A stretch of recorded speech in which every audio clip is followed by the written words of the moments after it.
आजकल unwanted facial hairs भी बढ़ते जा रहे हैं, उसका क्या रीजन है?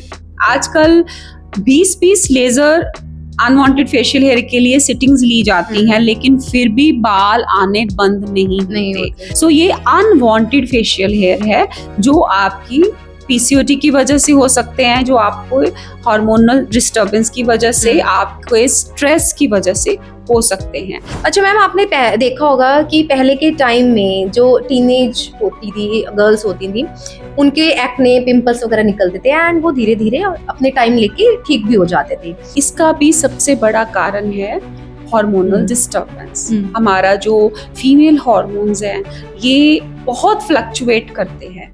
जब लड़की 10 साल की होती है तब से लेके जब तक जब तक है क्योंकि पोस्ट मेनोपॉजल सिंड्रोम तो सारी उम्र चलेगा। आपको आर्थराइटिस हो गया, आपका वजन बढ़ गया, बाल नहीं रहे सर पे, आपसे उठा नहीं जाता, किसी से बात करने का मन नहीं करता, पोस्ट मेनोपॉजल सिंड्रोम तो चल ही रहा है। ये भी दो तरह का होता है ना? यस, हाइपोथायराइडिज्म और हाइपरथायराइडिज्म। हाइपोथायराइडिज्म में मोटे हो जाते हैं, हाइपरथायराइडिज्म कम है कंपैरेटिवली, उसमें बहुत ज्यादा वीक हो जाता है पेशेंट, वेट लूज हो जाता है, उसको बीपी बढ़ना शुरू हो जाता है, उसको बहुत सारी तकलीफें होती हैं। तब घर वाले उतना सपोर्ट नहीं करते जितना वही फैमिली मेंबर्स ने उसको प्रेगनेंसी में किया था। तब हस्बैंड, पंजाबी हस्बैंड बोल देते हैं यार तुम्हारा तो मुंह ही बना रहता है, जब देखो तुम्हारा मुंह ही बना रहता है। आपने बहुत अच्छी बात बताई कि आजकल तो देखा भी जाता है कि यंग गर्ल्स से लेकर किसी भी एज ग्रुप में रात के टाइम मोबाइल जो है वो ऑन ही रहता है, और उसका इवन ना सिर्फ हमारे हार्मोन्स डिस्टर्ब होते हैं, इवन हमारे आईज पे भी इफेक्ट करता है। बहुत ज्यादा होता है। जो हमारी भगवान ने नींद बनाई है रिपेयर के लिए, बिल्कुल, जब आप गहरी नींद में होते हैं वो लगभग 12 बजे से 3 बजे के बीच में होते हैं। उस गहरी नींद के अंदर नेचर ने ऐसा सिस्टम बनाया, हमारे सेल्स रिपेयर होते हैं, लेकिन आजकल की जनरेशन उस टाइम पे सोती नहीं है। अनवांटेड फेशियल हेयर्स होना, पीसीओडी की शिकायत रहना, एकदम से वजन बढ़ना और फिर वेट लॉस भी ना होना, इस तरह के बहुत सारे हेल्थ इश्यूज आजकल बढ़ते जा रहे हैं गर्ल्स और लेडीज में। तो आज का ये जो पॉडकास्ट रहने वाला है वो होने वाला है हार्मोनल इम्बैलेंस पे। वैसे तो सभी को पता है कि हार्मोनल इम्बैलेंस क्या होता है, लेकिन आज हम बहुत सारी ऐसी इसमें गहराइयों वाली बात करने वाले हैं जिसके माध्यम से बहुत सारी लेडीज जिन्हें ये प्रॉब्लम्स हो रही हैं उसमें सुधार पा सकती हैं। और इसी टॉपिक पर आज मेरे साथ बात करने के लिए जुड़ी हैं डॉक्टर हरविंदर कौर। नमस्कार मैम, आपका बहुत बहुत वेलकम है। Thank you Kapila ji, thank you so much आपके शो में मुझे इनवाइट करने के लिए। Thank you so much ma'am.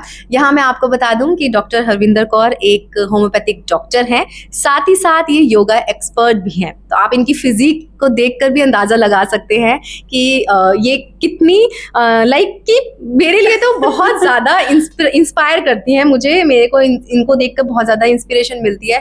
तो मैम, आपको कैसा लग रहा है आज हमारे स्टूडियो? बहुत ही अच्छा लग रहा है कपिला जी के साथ। ये मेरा पहला शो नहीं है, हमने पहले बहुत से प्रोग्राम्स किए हैं, और हम जब भी कोई भी शूट करते हैं मोस्टली हम विमेन हेल्थ को लेके करते हैं, ब्यूटी को लेके करते हैं, और हमारी सारी वीडियोस वायरल होती हैं। और मैम का जो सोशल मीडिया है, स्पेशली इंस्टाग्राम, वहाँ पे मैम हमेशा छाई रहती हैं, वो कई तरह की रील्स डालती रहती हैं, और वो लेडीज के लिए बहुत ज्यादा हेल्पफुल भी होती हैं। तो मैम, बात हमने करी है हार्मोनल इम्बैलेंस की, तो जैसे कि हम ये सबको पता ही है कि एक तरीके से हार्मोनल इम्बैलेंस क्या होता है, लेकिन कहीं ना कहीं आजकल गर्ल्स, जो यंग गर्ल्स हैं और कुछ लेडीज जो मेनोपॉज फेज को फेस भी कर रही हैं, तो उसमें बहुत ज्यादा ये चीज दिक्कत कर रहा है हार्मोनल इम्बैलेंस।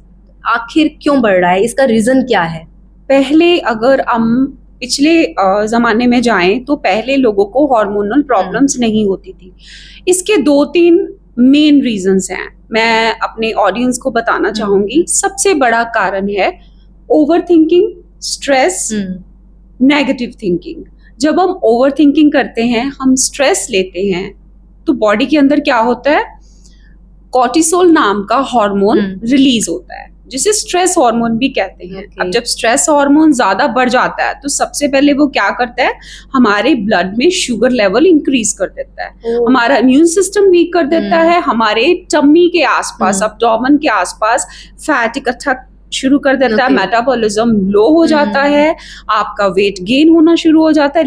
बहुत लेडीज बोलती हैं, गर्ल्स बोलती हैं, हमने जिम भी कर लिया, हमने डाइट भी कर ली, फिर भी वजन कम नहीं हो रहा, क्योंकि आपकी बॉडी के जो हार्मोन्स हैं वो बैलेंस में नहीं है। सो कॉर्टिसोल लेवल स्ट्रेस की वजह से बढ़ा। जब कॉर्टिसोल लेवल बढ़ा, उसने आपके जो फीमेल हार्मोन्स है उनके फंक्शन को भी डिस्टर्ब करना है। यहाँ तक कि जो 40+ या 30+ लेडीज होती हैं, उनका थायराइड के हार्मोन्स भी डिस्टर्ब हो जाते हैं।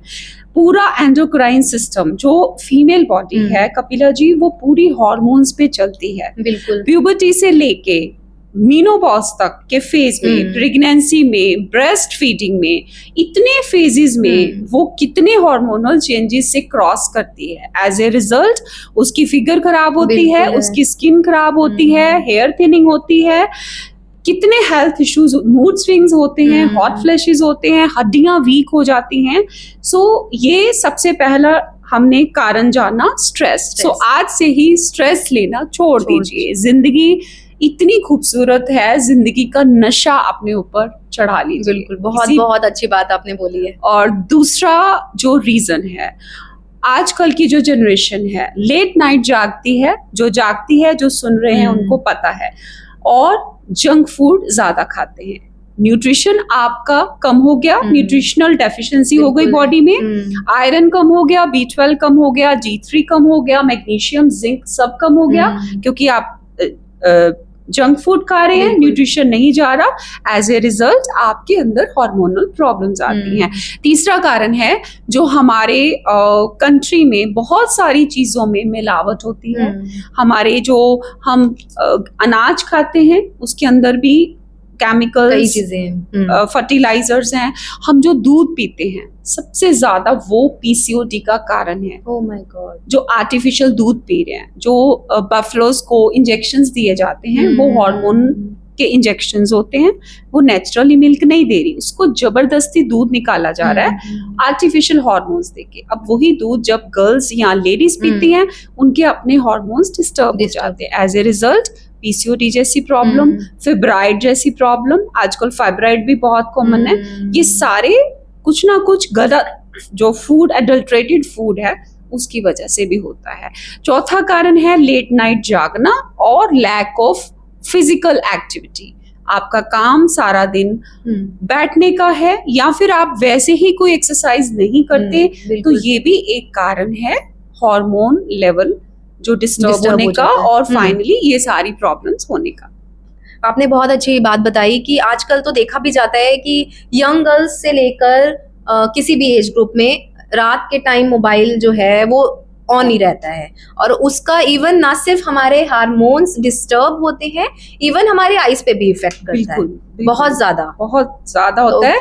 जो हमारी भगवान ने नींद बनाई है रिपेयर के लिए, बिल्कुल, जब आप गहरी नींद में होते हैं वो लगभग 12 बजे से 3 बजे के बीच में होते हैं। उस गहरी नींद के अंदर नेचर ने ऐसा सिस्टम बनाया, हमारे सेल्स रिपेयर होते हैं। लेकिन आजकल की जनरेशन उस टाइम पे सोती नहीं है, गहरी नींद नहीं आती। एज ए रिजल्ट उनकी सेल्स में रिपेयर नहीं हो रही, बॉडी के अंदर रीजनरेशन नहीं हो रही, बॉडी के अंदर सिर्फ डीजनरेटिव चेंजेस हो रहे हैं। सो आजकल की यंग गर्ल्स को देख के भी उनके चेहरे पे जो ग्लो होना चाहिए वैसा नहीं होता। उसका कहीं ना कहीं कारण उनका खराब लाइफस्टाइल है। अच्छा मैम, आपने बहुत सारे रीजंस बताए, हार्मोन्स जो है हमारे डिस्टर्ब होते हैं। क्या बिना डॉक्टर के विजिट करे या बिना किसी टेस्ट कराए कैसे पता चलेगा किसी भी यंग गर्ल या किसी भी लेडी को कि उसको ये दिक्कत हो रही है?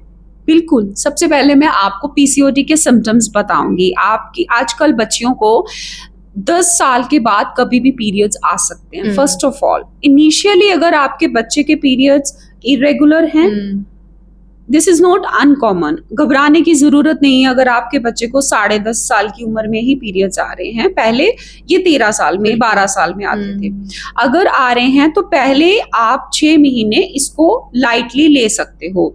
बॉडी एकदम एडजस्ट नहीं करती, बाद में हार्मोनल लेवल थोड़ा ठीक हो जाता है, नॉर्मल हो जाते हैं। लेकिन अगर बच्चे को हैवी मेंसेस होती है तो उसको अनीमिया हो सकता है, तो उसके लिए उसको विटामिन्स की जरूरत है।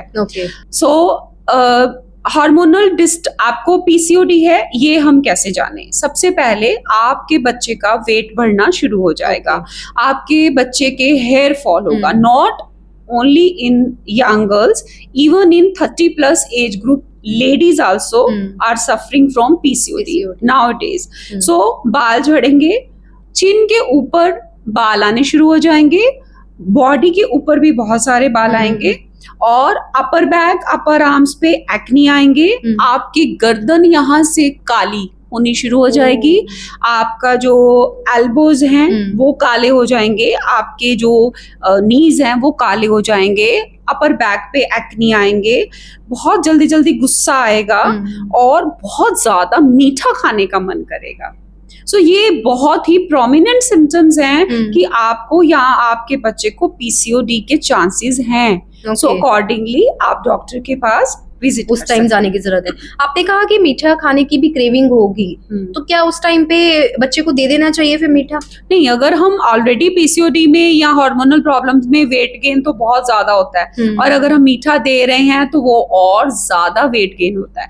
जब पीसीओडी का ट्रीटमेंट किया जाता है तो सबसे पहले जो चीज बंद की जाती है वो है शुगर। सो शुगर लेवल कम कर दिया जाए तो पीसीओडी बड़ी जल्दी ठीक हो जाती है। हो सकता है। अच्छा, मैं यहाँ पे एक चीज और ये जानना चाहती हूँ आपसे कि जैसे आपने कहा कि दाने एक्ने टाइप भी हो जाते हैं, दाने भी हो जाते हैं, जैसे अब समर सीजन चल रहा है तो वैसे ही वो घमोरियां टाइप छोटे छोटे से दाने से हो जाते हैं, तो लोग उस चीज को उससे रिलेट कर लेते हैं, और वो नहीं जान पाते हैं कि एक्चुअल में ये जो हमें प्रॉब्लम हो रही है या हमारे हार्मोन्स डिस्टर्ब होने की वजह से हो रही है। हार्मोनल एक्नी जो होता है वो खास तौर पे आपके चिन के आसपास होता है, और वो एक्नी जल्दी हील नहीं होता, यहाँ तक कि एंटीबायोटिक खाए, एंटीबायोटिक लगाएं, उससे भी ठीक नहीं होता। Oh my God. और जो घमोरियां होती हैं वो 5-6 दिन में अपने आप ठीक हो जाती हैं। अगर आप ठंडा पानी पीते हो, ठंडी चीजें लेते हो, वो तो उसी से जैसे आगे की तरफ हो रहे हैं, बैक में हो रहे हैं, ये सारे जो हार्मोनल एक्नी होगा वो जल्दी ठीक नहीं होगा। अच्छा, उसके लिए वो छोटा नहीं होगा, वो बड़ा होगा, पेनफुल होता है, और वो जल्दी हील नहीं होता। अगर कोई भी एक्नी या पिंपल्स आपका 3 से 5 दिन में हील हो रहा है तो वो हार्मोनल एक्नी मोस्टली नहीं होता। अच्छा, इसने जैसे आपने ये चीजें अभी डिस्कस करी हैं, उसका क्या जो ट्रीटमेंट है वो विदाउट मेडिसिन हील अप हो सकती है? बिल्कुल हो सकता है। मेडिसिन लेने से पहले आप अगर अपना लाइफस्टाइल चेंज कर दें, काफी ज्यादा आपकी हार्मोनल प्रॉब्लम्स ठीक हो सकती हैं। सबसे पहला एफर्ट, आप एक्सरसाइज करना स्टार्ट करें। फीमेल बॉडी के लिए योगा बेस्ट एक्सरसाइज होती है। अदरवाइज आप जिम करना चाहते हो, आपकी जो भी फेवरेट एक्सरसाइज, आप डांस क्लास करना चाहते हो, जुम्बा करना चाहते हो, आप वो भी कर सकते हो, there is no problem. Body की मूवमेंट, एक्सरसाइज होने से क्या होगा, आपका शुगर लेवल ब्लड में कम होगा, आपका मेटाबॉलिज्म फास्ट होगा, एज ए रिजल्ट आपके हार्मोन्स बैलेंस में आना शुरू हो जाएंगे। सेकेंड एफर्ट हम कर सकते हैं घर का अच्छा खाना खा के, न्यूट्रिशनल डाइट लेके, और जितने भी सीड्स होते हैं, नट्स होते हैं, ये सारे हमारी हार्मोनल प्रॉब्लम्स को दूर करते हैं। तो आजकल तो मिलेट्स भी बहुत चल रहे हैं। जी, मिलेट्स भी बहुत चल रहे हैं, और इसमें हमें कार्ब्स कम खानी होती है, कार्ब्स कम से कम, जिसमें आपका चावल भी आता है, आपके पोटैटो भी आते हैं, रोटी आती है, कोई भी तरह की रोटी, आप उसको कम खाकर प्रोटीन डाइट पे ज्यादा फोकस कीजिए। अब जब प्रोटीन मैंने बोला तो आर्टिफिशियल प्रोटीन पाउडर बिल्कुल नहीं लेना, नेचुरल प्रोटीन। अगर आप वेजिटेरियन हो तो हर तरह की दालें, बिल्कुल हर दाल में अलग तरह का एसेंशियल इम्यूनो एसिड्स, अलग अलग विटामिन्स होते हैं, प्रोटीन होता है अलग तरह का। दालें आपका वेट लूज करने में बहुत हेल्प कर सकती हैं। आप उसका सूप पी सकते हैं, आप उसको दोपहर को भी दाल चावल जैसा वो ले खाना सकते हैं, वो हाँ। खाइए। चावल 1 कटोरी, दाल 2 कटोरी, राजमा चावल खाइए, राजमा 2 कटोरी, चावल 1 कटोरी, खूब सारा सैलेड खाइए, ज्यादा से ज्यादा घर का बना हुआ पनीर खाइए और पानी ज्यादा पीजिए, नींबू पानी पीजिए। सो ऐसी चीजें जो अच्छे ऑयल्स होते हैं, जैसे वर्जिन कोकोनट ऑयल, बिल्कुल। फ्लेक्स सीड ऑयल, बादाम रोगन, आलमंड ऑयल, इसकी कुछ कुछ बूंदे रात को सोते समय आप 1 कप गर्म पानी में पीना शुरू कीजिए। आप Okay. धीरे धीरे नोटिस करना आपकी हार्मोनल प्रॉब्लम्स ठीक हो रही हैं, आपकी स्किन अच्छी हो रही है, आपको एनर्जी लेवल्स आपके बढ़ेंगे। ये कुछ फैट होते हैं, गुड फैट हमारी बॉडी के लिए, ये हमें चाहिए होते हैं हमारे बॉडी के डिफरेंट फंक्शंस के। लाइक कि आपने ये कहा कि अगर इन्हें बिना मेडिसिन के ट्रीट करना है तो सबसे पहला लाइफस्टाइल चेंज हो जाएगा, बिल्कुल। देन आपकी जो डाइट प्लान है वो चेंज हो जाएगा, एक्सरसाइजेस जरूरी है, बहुत चाहे जरूरी। योगा है चाहे जिम है, जो भी फेवरेट जो भी फेवरेट है। अच्छा, एक चीज और कि जैसे आपने कहा जिम में अगर कोई 10 साल की लड़की है तो क्या वो ज्वाइन कर सकती है? कर सकते हैं, लेकिन हमेशा गाइडेंस लेके जिम ज्वाइन करना चाहिए। कार्डियो वर्कआउट बेस्ट होता है। सो 10 साल का बच्चा, मुझे लगता है अगर आउटडोर एक्टिविटी कोई करे, साइकिलिंग करे, डांस करे, स्कूल में जो गेम्स हैं उसको ज्वाइन कर ले, वो ज्यादा उसको फायदा देंगी रादर देन कि जिम जाकर। कई बार जिम में कुछ इंजरी भी हो सकती है, बच्चे वेट्स उठा लेते हैं, सो वो सारी चीजें अवॉइड करते हुए जो स्कूल में स्पोर्ट्स कराया जा रहा है, वो ज्यादा जरूरी या साइकिलिंग बच्चा करे तो वो सफिशिएंट है बच्चे के लिए। डाइट का बहुत बड़ा रोल है। अगर हमें हार्मोनल प्रॉब्लम्स दूर करनी है, हमें वेट लूज करना है, तो डाइट का 70% रोल होता है। अगर आप 2 घंटे वर्कआउट कर रहे हो और आप 15 घंटे गलत डाइट खा रहे हो, उसका कोई फायदा नहीं है। So diet plays a very important role in hormonal problems और वेट लूज करने के लिए। अच्छा मैम, आपने देखा होगा कि पहले के टाइम में जो टीनेज होती थी, गर्ल्स होती थी, उनके एक्ने, पिंपल्स वगैरह निकलते थे एंड वो धीरे धीरे अपने टाइम लेके ठीक भी हो जाते थे, है ना। लेकिन आजकल वही चीज जो हम देखते हैं वो 30+ ऑनवर्ड्स की जो लेडीज हैं उनमें भी देखने को मिलता है। तो इसके पीछे क्या रीजन? इसका भी सबसे बड़ा कारण है हार्मोनल डिस्टर्बेंस। हमारा जो फीमेल हार्मोन्स हैं ये बहुत फ्लक्चुएट करते हैं। आपका जो साइकिल होता है 28 डेज का साइकिल होता है। सो फर्स्ट वीक में वो हार्मोन्स का ग्राफ कुछ और होगा, सेकेंड वीक में कुछ और होगा, थर्ड वीक में कुछ और होगा। अब आप उन 3-4 हफ्तों में आपका लाइफस्टाइल कैसा था, वो फ्लक्चुएशन उस पर डिपेंड करती है। अगर आप डिप्रेशन के पेशेंट हो, आपका लाइफस्टाइल खराब है, तो वो जो हार्मोन्स का जैसे जिस तरीके से ग्राफ एक बनना चाहिए वैसा नहीं बनता। आपका डाइट खराब है तो वो खराब सा वो जो लेवल है वो खराब हो जाता है। एज ए रिजल्ट लेडीज को कभी स्पॉटिंग होनी शुरू हो जाती है, कभी हैवी मेंसेस होते हैं। मोस्टली लेडीज कंप्लेंट करती हैं, जिन एक्नी की आप बात कर रहे हो, कि पीरियड्स आने से पहले ये एक्नी बहुत ज्यादा बढ़ जाते हैं, पीरियड्स आने के बाद थोड़े बेटर हो जाते हैं। तो मोस्टली लेडीज पेशेंट यही कंप्लेंट लेके आते हैं कि पीरियड्स के पहले मेरे बहुत एक्नी आते हैं। सो इसका जो सीधा कंसर्न आपके फीमेल हार्मोन्स के साथ है। सो अगर आपके हार्मोन्स हम बैलेंस में कर दें, उस पर फोकस कर दें, एक्नी खुद ब खुद बंद हो जाएंगे। एक्नी के ऊपर आप क्रीम्स लगा रहे हो, लोग एक्सपेक्ट करते हैं कि कोई एक क्रीम हो जिसको हम रात को चेहरे पे लगाएं, सुबह हम बहुत सुंदर हो जाए, हम सुंदर हो जाएं। सो हमारी स्किन अकेली नहीं है, हमारी स्किन को बहुत सारे सिस्टम्स मिल के चलाते हैं। अगर आपके सारे सिस्टम्स डिस्टर्ब हैं तो आपकी अकेली स्किन कैसे सुंदर, बिल्कुल जो पौधा होता है उसका लीफ शाइन कर रहा होता है एकदम से, लीव्स जो होते हैं, लेकिन पानी हम कभी लीफ के ऊपर नहीं डालते, हम रूट्स को पानी देते हैं। सिमिलरली हम अगर हमारा सिस्टम अगर स्ट्रॉन्ग कर ले तो आपका चेहरा खुद ब खुद एक्नी फ्री, ब्लैमिशेस फ्री और रिंकल्स फ्री रहेगा।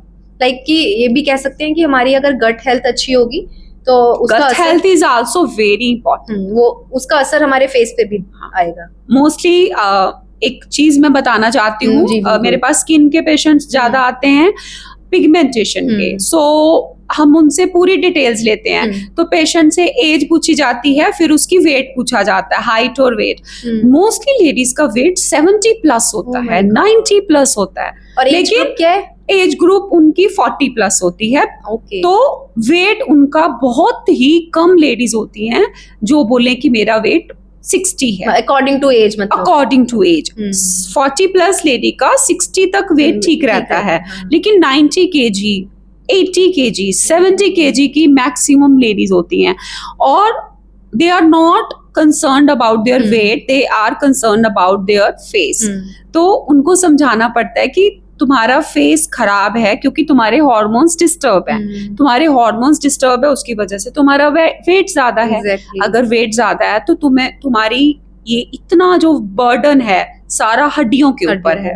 अननेसेसरी का वेट तुम्हारा हार्ट लेके घूम रहा है, हार्ट को बहुत ज्यादा काम करना पड़ रहा है, बिल्कुल इतना एक्स्ट्रा फैट जो बॉडी के ऊपर है, राइट। सो अगर आप हार्मोन इंटरनल मेडिसिन लोगे, आपकी स्किन ऑटोमेटिकली ठीक हो जाएगी। सो लोग फेशियल किट मांगते हैं, लोग नाइट सीरम्स के बड़े शौकीन होते हैं, ब्लीच क्रीम के शौकीन होते हैं, फेस वॉश के बड़े शौकीन होते हैं, लेकिन ये नहीं समझते कि इसका कारण हमारे अंदर ही है। बाहर ढूंढते रहते हैं लेकिन अपनी अंदरूनी चीज को हम ठीक नहीं करते हैं, राइट। मैम, अभी आजकल देखा जाता है कि पेरी मेनोपॉज जो है, एक मेडिकल टर्म जो है, ये आजकल बहुत सोशल मीडिया पे बहुत ज्यादा वायरल है, पेरी मेनोपॉज। सबसे पहले तो हम ये जानेंगे कि एक्चुअल में ये है क्या।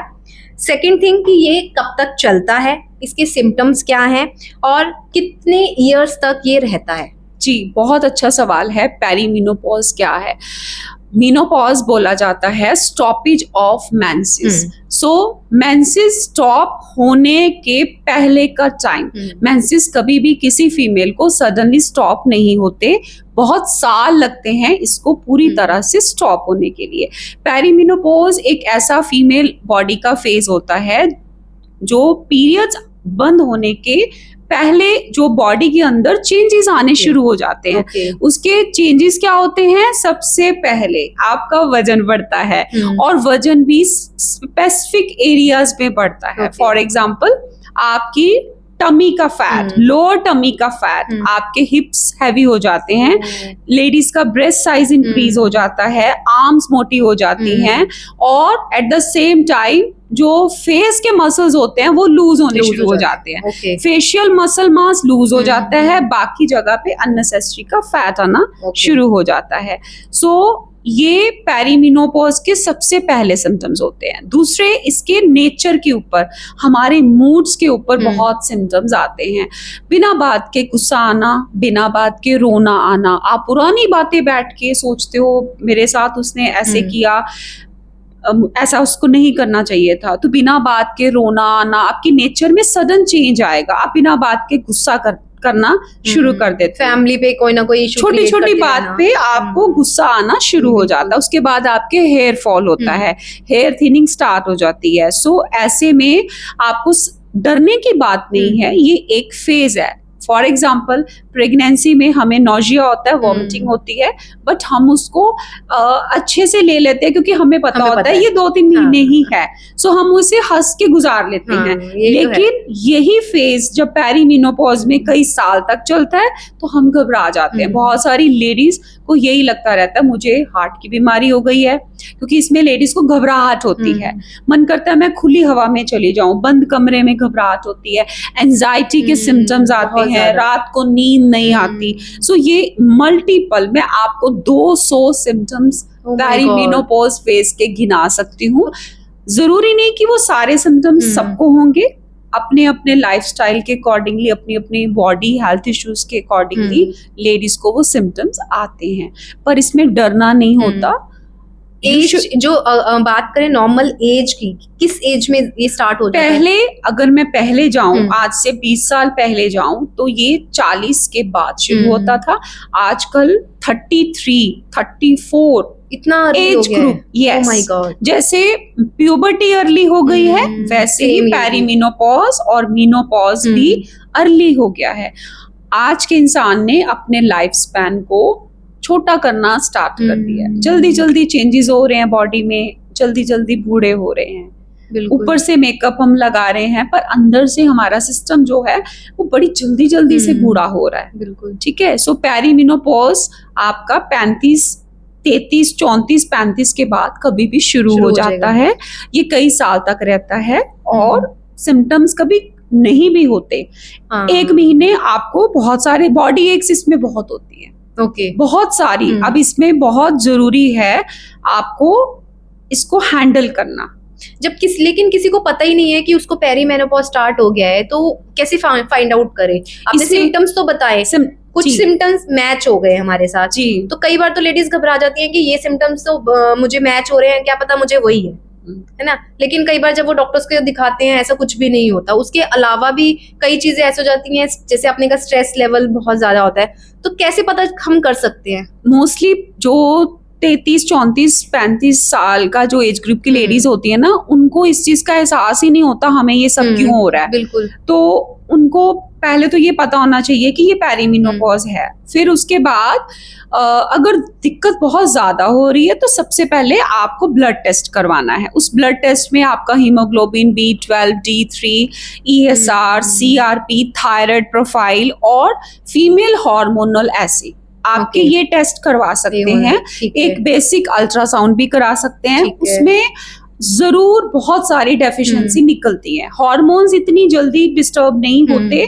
जिस लेडी को थायराइड होता है उसको पेरीमेनोपॉज और ज्यादा तंग करता है। ये मैंने क्लिनिकली ऑब्जर्व करा है। जिन लेडीज को हाइपोथायराइडिज्म है उनको बहुत ज्यादा पेरीमेनोपॉज तंग करता है। सो वो डबल हार्मोन्स हर तरफ से अटैक कर रहे हैं। इधर से भी, मतलब चारों तरफ से गिर के जाते भी हैं हार्मोन्स हैं। हाँ। आपके फीमेल हार्मोन्स वो सारे ही बेचारे डिस्टर्ब हो गए। और फिर ऐसा होता है कि एक फेज ऐसा जाता है कि नहीं यार कुछ नहीं है, मैं अगर टेस्ट कराऊंगी तो कभी ये निकल आएगा, कभी वो निकल आएगा, मैंने कराना ही नहीं। ऐसा भी होता है। कई बार लेडीज हार मान लेती है कि नहीं ये अब, पहले जमाने में ऐसे होता था कि जैसे मुझे याद है बचपन में मेरी मम्मी को जब मीनोपॉज फेज था तो हफ्ते में 1-2 दिन ऐसे होते थे वो उठती नहीं थी, सारा दिन लेटी रहती थी।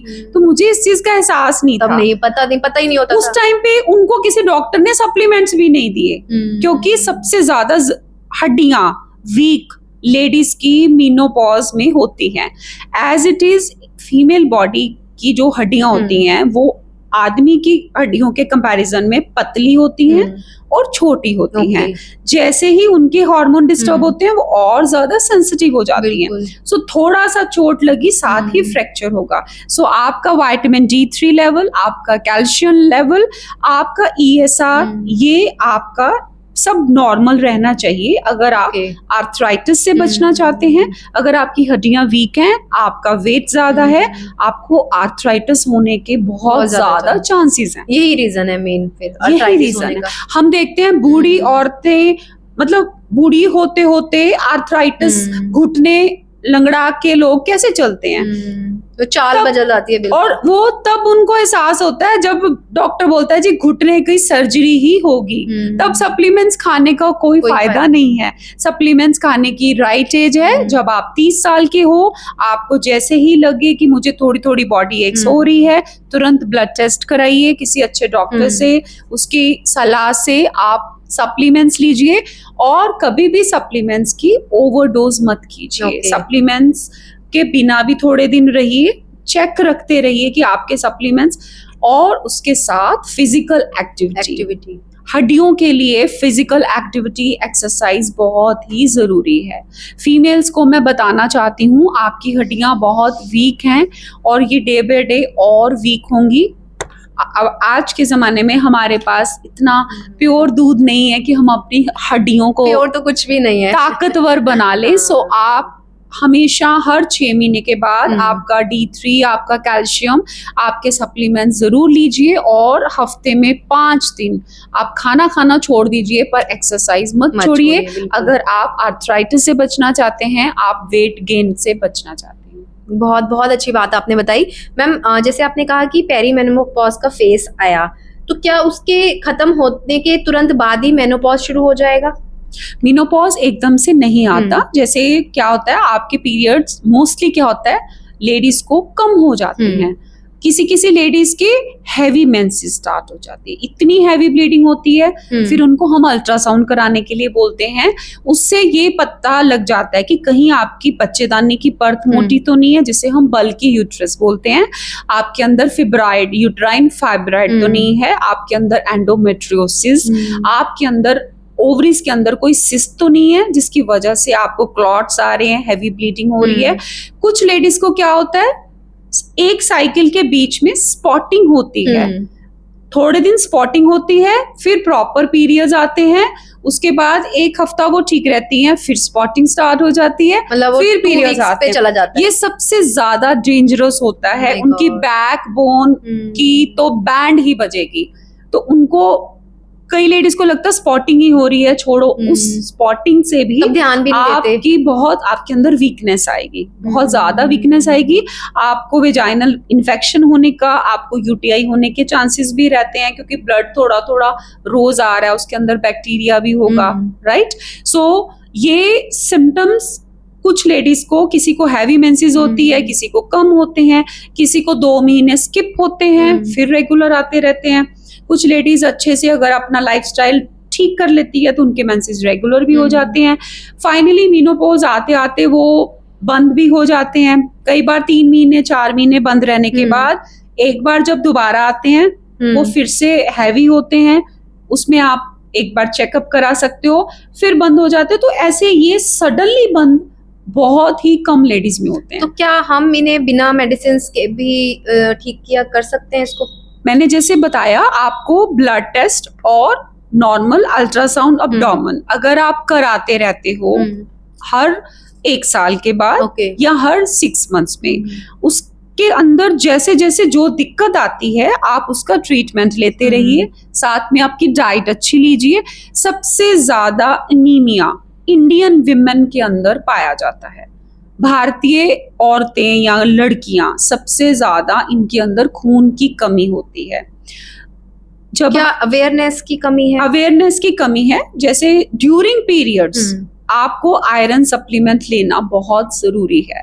अब बहुत सारे लोग बोलते हैं हमें आयरन सूट नहीं करता, हमें उससे कॉन्स्टिपेशन होती है, हमें उससे ब्लोटिंग होती है। तो आप डिफरेंट कंपनीज के आयरन आते हैं जो आराम से अब्सॉर्ब हो जाते हैं। नहीं तो आप नींबू पानी के साथ अगर आयरन सप्लीमेंट लेते हो वो डेफिनेटली अब्सॉर्ब होगा और आपको ब्लोटिंग नहीं करेगा। सो आयरन को आप विटामिन सी के साथ अगर लेते हो तो आपको ब्लोटिंग नहीं करेगा।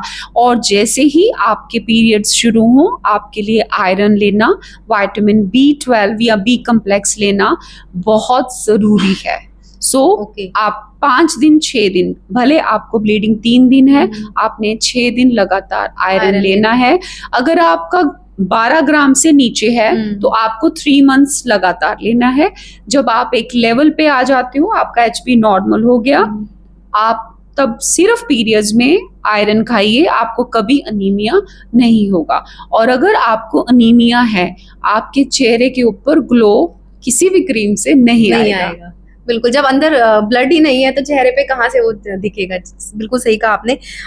इसी से अगर हम एक चीज और जोड़ें कि आजकल अनवांटेड फेशियल हेयर्स भी बढ़ते जा रहे हैं, उसका क्या रीजन है?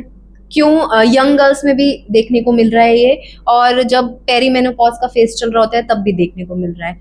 तो क्या रीजन, सबसे पहले तो आप वो बताओ। पहले लोगों के फेस पे पहले तो बाल आते ही नहीं थे, अगर 1-2 आते भी थे तो सिर्फ 2 लेजर सिटिंग कराने से चले जाते थे। आजकल 20-20 लेजर अनवांटेड फेशियल हेयर के लिए सिटिंग्स ली जाती हैं, लेकिन फिर भी बाल आने बंद नहीं होते। सो यंग गर्ल्स में भी बहुत होते हैं, अपर लिप्स पे, आपके चिन में, इवन आपके चेस्ट के ऊपर भी, कई गर्ल्स के चेस्ट के ऊपर भी बहुत बाल होते हैं। सो ये अनवांटेड फेशियल हेयर है जो आपकी PCOD की वजह से हो सकते हैं, जो आपको हार्मोनल डिस्टर्बेंस की वजह से, आपको स्ट्रेस की वजह से हो सकते हैं। सो जब आपको लगता है कि ये बाल मैं लेजर करा रही हूँ, आप लेजर कराइए, आप वैक्स कराइए, थ्रेडिंग कराइए, लेकिन उसके साथ इंटरनल मेडिसिन पे जरूर फोकस कीजिए। ये अनवांटेड हैं, ये किसी कारण से आ रहे हैं, उस कारण को दवाई से रोकिए।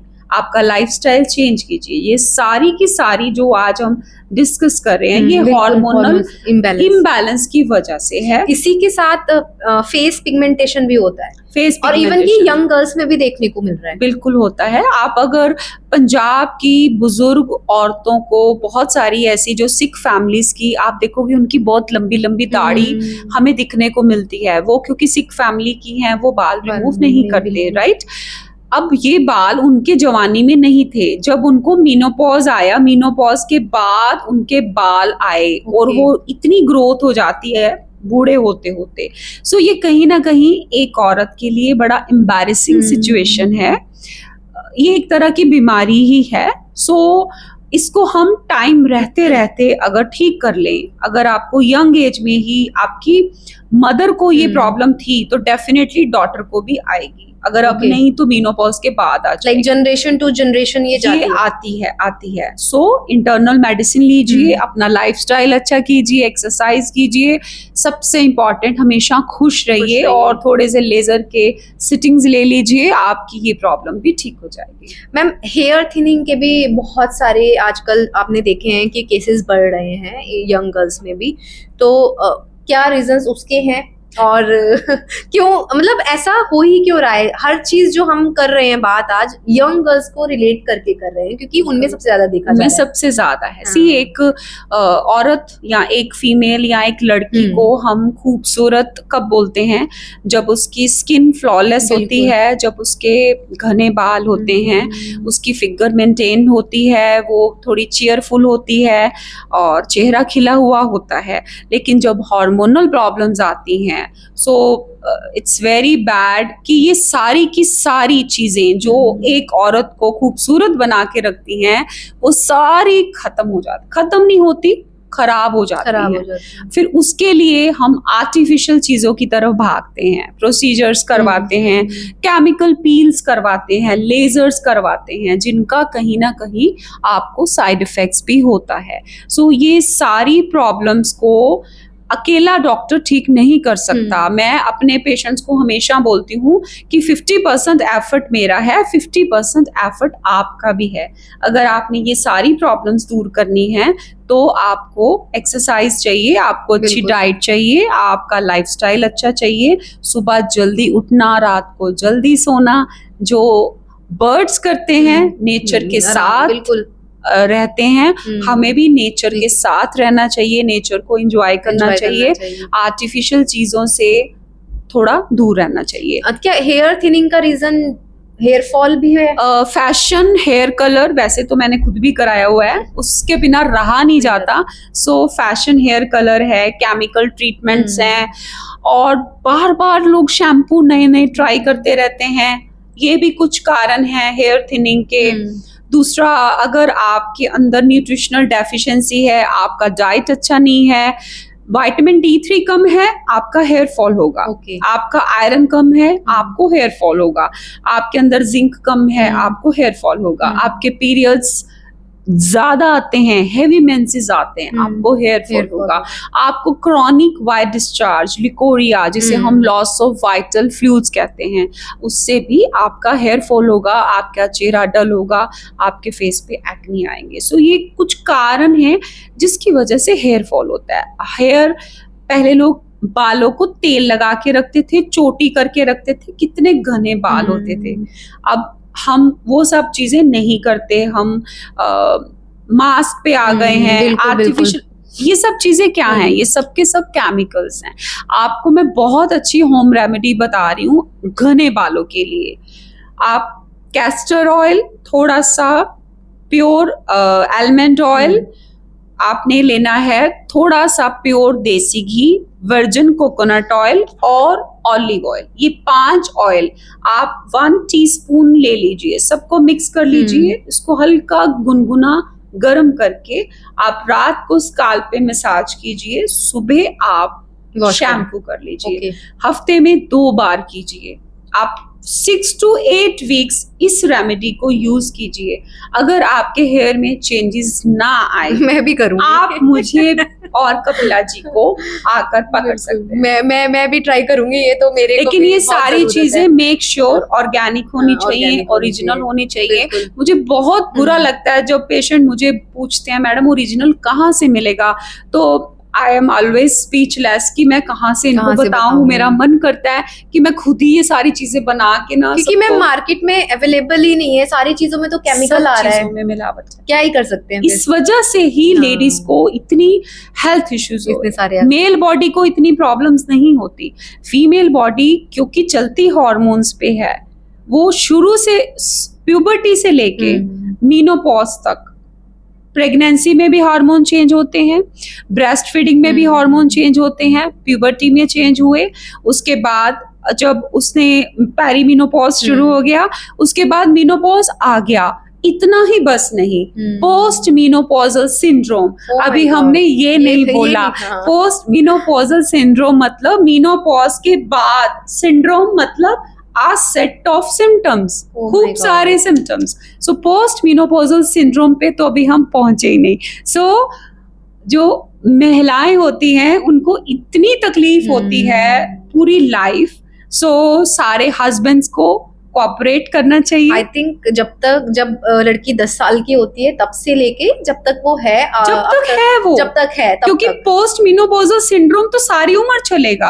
आपको आर्थराइटिस हो गया, आपका वजन बढ़ गया, बाल नहीं रहे सर पे, आपसे उठा नहीं जाता, किसी से बात करने का मन नहीं करता, पोस्ट मीनोपॉजल सिंड्रोम तो चल ही रहा है. सो मैं हमेशा बोलती हूँ कि जब एक औरत प्रेग्नेंट होती है, पूरी फैमिली उसकी सेवा करती है, उसको गुस्सा आए सब टॉलरेट करते हैं, उसको अच्छा खाना खिलाते हैं. वही औरत जब पेरीमीनोपॉज में आती है, इमोशनली उसका ब्रेक डाउन हो जाता है या मीनोपॉज में आती है, उसको दिखने में वो नॉर्मल है लेकिन उसको बॉडी एक्स इतनी ज्यादा होती है, उसको बीपी बढ़ना शुरू हो जाता है, उसको बहुत सारी तकलीफें होती हैं. तब घर वाले उतना सपोर्ट नहीं करते जितना वही फैमिली मेंबर्स ने उसको प्रेगनेंसी में किया था. तब हस्बैंड, पंजाबी हस्बैंड बोल देते हैं यार तुम्हारा तो मुंह ही बना रहता है, जब देखो तुम्हारा मुंह ही बना रहता है. ऐसा एक्चुअली होता है. बहुत रेयर हस्बैंड होते हैं, बहुत रेयर हस्बैंड होते हैं जो इस चीज को अंडरस्टैंड करते हैं कि नहीं, she is going through a tough phase. It's not only physical weakness, emotionally, mentally, physically, तीनों तरीकों से औरत वीक हो जाती है जब वो मीनोपॉज के फेज में जाती है.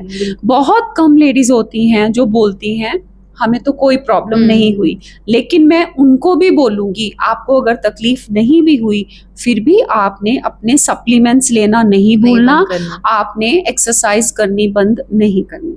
बिल्कुल. सप्लीमेंट्स, लाइफस्टाइल चेंज, डाइट पे ध्यान देना, ये सारी चीजें बहुत ज्यादा इंपॉर्टेंट है. हार्मोनल इम्बैलेंस को बैलेंस करना है और खुश रहना, ये सबसे ज्यादा इंपॉर्टेंट है. हर मुश्किल सिचुएशन में खुश रहना. This is art of living. Art of living कोई कोर्स नहीं होता. आर्ट ऑफ लिविंग यही होता है कि आप कैसे खुश रहें. बिल्कुल. अच्छा मैम, जैसे आप होम्योपैथिक डॉक्टर हैं, है ना, तो क्या इन सारी चीजों का जो एक इलाज हम कह सकते हैं, ट्रीटमेंट कह सकते हैं, क्या इसमें इजीली होता है? बिल्कुल मैम, होता है. मेरे पास जो भी पेशेंट आता है वो एक सिम्टम के लिए फॉर एग्जांपल आता है कि फेस पिगमेंटेशन, इसका मेरे पास सैकड़ों की गिनती में पेशेंट है. फेस पिगमेंटेशन मैडम दवाई चाहिए. और होम्योपैथी में हमेशा पेशेंट हर जगह से दवाई खाता है, जब ठीक नहीं होता तब आता है. तो फेस पिगमेंटेशन का इलाज, मैं फेस पिगमेंटेशन के बारे में कुछ नहीं पूछती. मैं सबसे पहले पूछती हूँ आपके पीरियड्स कैसे आते हैं. पेशेंट बोलेगा पीरियड्स तो मेरे बहुत ज्यादा आते हैं, वो तो 15 दिन बंद नहीं होते. उसके बाद मैं पूछूंगी आपका पेट कैसा है. वो मुझे कई सालों से कॉन्स्टिपेशन रहती है. आपको थकावट लगती है. हाँ मैम, मेरे से उठा ही नहीं जाता. मैं एक बार लेट जाऊं उसके बाद मैं कोई काम, मेरे पूरा दिन बॉडी एक्स होती रहती है, मेरे नी में पेन होता रहता है, मुझे बार बार यूटीआई होता है, मेरा हेयर फॉल होता है. सो पेशेंट फेस पिगमेंटेशन के ट्रीटमेंट के लिए मेरे पास आया, लेकिन मैंने उसको हेड टू टो सारे सिम्टम्स को कवर करके दवाई देनी है. फेस पिगमेंटेशन खुद ब खुद ठीक हो जाएगी. कुछ गांव की औरतें हमारे पास वाइट डिस्चार्ज की दवाई लेने आती हैं, उनका फेस बड़ा खराब होता है. वो सिर्फ वाइट डिस्चार्ज की दवाई लेके गई, 3 हफ्ते बाद आई, चेहरा एकदम से चमक रहा है. तो पेशेंट को कोई क्रीम नहीं दी, कुछ नहीं दिया, बोलती अब मेरा डिस्चार्ज ठीक हो गया। तो मैं बोलती आपका आपने चेहरा देखा कितना उसी सुंदर से हो फर्क गया। पड़ गया। यस, जब आपकी बॉडी से देखो, जब आप फीड कराते हैं आपकी बॉडी से कितना न्यूट्रिशन जा रहा है। बिल्कुल जाता है। आपका जब मेंस्ट्रुअल ब्लड, लोग कुछ लेडीज बोलती हैं ये गंदा खून होता है, ये गंदा खून नहीं होता। सो आप मेंसेस में जो ब्लड जा रहा है आपकी बॉडी वीक हो रही है। जब आप ब्रेस्ट फीड करा रहे हो आपकी बॉडी वीक हो रही है। जब आपको वाइट डिस्चार्ज हो रहा है आपकी बॉडी वीक हो रही है। इन सारी चीजों का बुरा असर सबसे पहले आपकी स्किन पे पड़ेगा, आपके बालों पे पड़ेगा। बिल्कुल। आप ये सारे सिस्टम ठीक कर लो, आपको स्किन के सारी लिए problems। किसी तरह का महंगा सीरम लगाने की जरूरत है। लोग लाखों रुपया खर्चते हैं फेस के ऊपर, 2-2 लाख 3-3 लाख रुपया सिर्फ चेहरे पे खर्चते हैं। लेकिन इंटरनल मेडिसिन, इंटरनल रीजंस पे कोई डॉक्टर गाइड नहीं करता, ना ही वो खुद सोचते हैं। सो डॉक्टर का फर्ज होता है पेशेंट को गाइड करना कि पर आज अच्छा, हम आपकी बात करें, आपके पास सबसे ज्यादा किस एज ग्रुप की लेडीज जो है वो आती हैं ट्रीटमेंट लेने? मेरे पास यंग गर्ल्स भी आती हैं, 12 साल से लेके 55 साल तक का सारी लेडीज और गर्ल्स आती हैं। और इन सब लेडीज को हार्मोनल प्रॉब्लम्स हैं, सारी लेडीज को। वेट गेन सबसे ऊपर, वेट गेन सबसे ऊपर वेट गेन। उसके बाद डल फेस, हमारा डल रहता है, चेहरे पे रौनक नहीं है, बुझा बुझा सा है, फाउंडेशन भी लगा लो अच्छा नहीं लगता, और हर वक्त स्किन ड्राई रहती है, मॉइस्चराइजर बार बार हाथों पे लगाते रहते हैं। सो जो इंटरनल बॉडी का मॉइस्चर है, जो नमी है, वो खत्म हो रही है। कैसे खत्म हो रही है? उसके लिए डाइट चाहिए, अच्छी दवाई चाहिए, सही। अब सिंथेटिक हार्मोन्स खाओगे उससे आपको नुकसान ही होगा। अब जैसे थायराइड की हम बात करें, ये भी बहुत ज्यादा लेडीज के अंदर कॉमन है। थायराइड सबसे ज्यादा लेडीज को होता है। ये भी 2 तरह का होता है ना? यस, हाइपोथायराइडिज्म और हाइपरथायराइडिज्म। हाइपोथायराइडिज्म में मोटे हो जाते हैं, हाइपरथायराइडिज्म कम है कंपैरेटिवली, उसमें बहुत ज्यादा वीक हो जाता है पेशेंट, वेट लूज हो जाता है। हाइपोथायराइडिज्म के पेशेंट के मेंसेस डिस्टर्ब होंगे, उसका वजन तो किसी कीमत पे कम नहीं होगा, वो महंगाई की तरह बढ़ता जाएगा उसका वजन, उसका हेयर फॉल होगा, स्किन ऐसे ड्राई हो जाएगी। थायराइड का पेशेंट बहुत जल्दी बुढ़ा हो जाता है। बहुत सारे लोगों को रियलाइज नहीं होता कि जो तुम रोज सुबह खाली पेट उठते सार एक गोली खानी पड़ती है। 3 महीने बाद टेस्ट होता है, डॉक्टर के पास जाते हैं, वो गोली का डोज और बढ़ा देता है कि वो बोलती मैं पतली तो हुई नहीं। जो थायराइड के सिम्टम्स थे वो तो वैसे ही हैं, मुझसे उठा नहीं जाता, जो अंदर चीजें चल रही हैं जो ऑलरेडी खराब हो चुकी हैं। थायराइड ग्लैंड का बहुत बड़ा रोल होता है आपके वेट को लेके, आपके हेयर को लेके, आपकी स्किन को लेके, आपके फीमेल हार्मोन्स को लेके। अब आप उसको सिंथेटिक हार्मोन पे रखे हुए हो, वो सही तरह से काम नहीं करता। कुछ लोग ठीक होते हैं, ज्यादातर पेशेंट नहीं ठीक होते। 70% पेशेंट्स गोली खाकर भी खुश नहीं होते। हमारे पास कई तो खाते ही नहीं है, कह देते हैं कि खा रहे हैं, कुछ दिन खा के छोड़ देते हैं, उनका और बुरा हाल होता है। हमारे पास आते हैं हमारी गोली छुड़वा दो, तो हम सडनली नहीं छुड़वाते, टाइम तो लगता है 3-4 महीने ग्रेजुअली। अगर पेशेंट 75 टैबलेट खा रहा है डोज, उसको 50 कराएंगे, फिर 25 कराएंगे, फिर 12.5 पे आएंगे, फिर फाइनली बंद कराएंगे। लेकिन अगेन पेशेंट के एफर्ट्स के साथ, पेशेंट को पेशेंस भी तो चाहिए ना इस सब चीजों में, क्योंकि पेशेंस होता है। थायराइड जिस कारण, थायराइड भी स्ट्रेस की वजह से, आज से 15 साल पहले आप पीछे जाओ, थायराइड नहीं होता था लोगों को, बहुत रेयर थायराइड होता था। अभी पिछले दिनों एक 13 साल की बच्ची जिसकी हाइट नहीं बढ़ रही थी, तो उसकी मम्मी वरिड थी, उसके बाल बहुत झड़ रहे थे, खून की कमी थी, मेंसेस बहुत हैवी आते थे, तो अचानक से क्लिक करा कि थायराइड टेस्ट कराया जाए। उसको थायराइड निकला। 13 साल की बच्ची को भी थायराइड हो रहा है, सारे सिम्टम्स उसके थायराइड के थे। और थायराइड आपकी ग्रोथ नहीं होने देता, थायराइड की वजह से आपकी हाइट नहीं बढ़ती। अच्छा, ये तो नहीं मुझे पता था कि थायराइड की वजह से हाइट रुक जाती है, अगर होता है तो हाइट रुक जाती है, मोटे गोल मोटे हो जाते हैं, मतलब आप बॉडी ऊपर जाने की बजाय साइड में फैलनी शुरू हो जाती है। आज आप किसी कॉलेज में जाओ, यहाँ पे यंग गर्ल्स खड़ी हों, 10 में से 5 यंग गर्ल्स, आप उनका जो बॉडी स्ट्रक्चर है वो यंग गर्ल्स वाला नहीं नहीं लगता, लगता। ब्रॉड होता है, चौड़ा सा होता है, जैसे मतलब अपनी एज ग्रुप से बड़े लगते हैं, अपनी एज से बड़े लगते हैं। जैसे लेडीज के 1-2 बच्चे होने के बाद कैसा बॉडी वैसा, स्ट्रक्चर बिल्कुल, होता है, बिल्कुल। अब उसका भी वो बॉडी स्ट्रक्चर क्यों ऐसा हुआ, क्योंकि उसके हार्मोन डिस्टर्ब हुए, बिल्कुल। प्रेगनेंसी में हुए, डिलीवरी के बाद हुए, ब्रेस्ट फीड में हुए, उस वजह से उसका ढांचा वैसा, हार्मोनल चेंजेस से स्पेसिफिक एरिया पे फैट आता है, जिससे आपकी बॉडी की शेप वैसी ही बन जाती है। इसे हम अक्सर पियर शेप्ड बॉडी भी कहते हैं। पियर कैसा होता है, ऊपर से पतला होता है, नीचे आते आते ऐसा हो जाता है। सो जो हार्मोनल डिस्टर्बेंस वाला एक फिगर होता है, वो कहीं ना कहीं पियर शेप्ड बॉडी बन जाती है। सो पियर शेप्ड बॉडी को सुंदर बनाने के लिए बहुत सारा एफर्ट्स लगता है, जिम से तो बिल्कुल ठीक नहीं होता। अच्छा, आप योगा एक्सपर्ट भी हैं, तो जितनी भी ये सारी हमने प्रॉब्लम डिस्कशन करी है, क्या कोई ऐसा योगा है जिससे थोड़ा सा फर्क पड़ता है करने से? योगा से मैं अक्सर अपने पेज पे लेडीज को, गर्ल्स को बताती रहती हूँ कि कुछ प्राणायाम ऐसे होते हैं जो सीधा का सीधा आपके मेटाबॉलिज्म के ऊपर वर्क करते हैं, आपको बैठे बैठे पसीना लाकर दे सकते हैं। सो भस्त्रिका प्राणायाम उसमें से एक प्राणायाम है, आप इजीली सर्च कर सकते हैं, आप सीख सकते हैं। आप जिम में अपने घुटने तोड़ा रहे हो, इतने हैवी वेट उठा रहे हो, वो भी कीजिए, जरूर कीजिए, पर अगर वो करके भी रिजल्ट नहीं आ रहा तो 15-20 मिनट भस्त्रिका प्राणायाम कर लीजिए, आप कपाल भाती कर लीजिए, ये 2 भी कर लो ना अगर आप 15-15 मिनट, आपके 2 वीक्स के अंदर आपका वजन इंचेस में लूज होना शुरू हो जाएगा।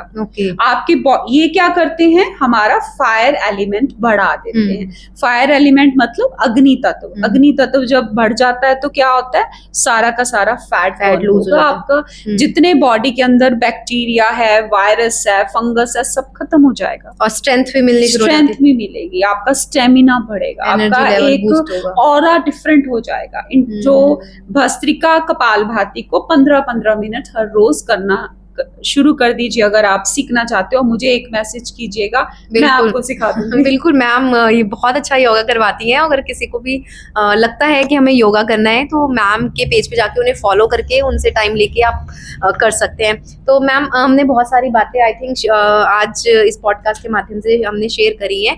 तो अब जाते जाते आप हमारे ऑडियंस को एक क्या मैसेज देना चाहेंगी? मैं अपने ऑडियंस को यही मैसेज देना चाहती हूँ कि आपको भगवान ने जो लाइफ दी है वो जीने के लिए दी है, दुखी होने के लिए नहीं दी। क्योंकि मेरी बहुत सारी लेडीज़ के साथ एक दिन में ही बहुत सारी लेडीज़ के साथ बात होती रहती है। ज़्यादातर लेडीज़ दुखी होती हैं किसी ना किसी चीज़ को लेके, कभी बच्चों को लेके, फैमिलीज़ को लेके। तो आप दुखी मत हो, लाइफ में कुछ ना कुछ होता रहेगा। अपना ध्यान रखिए, हमेशा खुश रखिए, आप जैसे भी हो बहुत सुंदर हो। भगवान ने हमें जब भेजा था हम कितने सुंदर थे, बिल्कुल रूई जैसे थे। अब हम अपने शरीर को क्या बना लिया।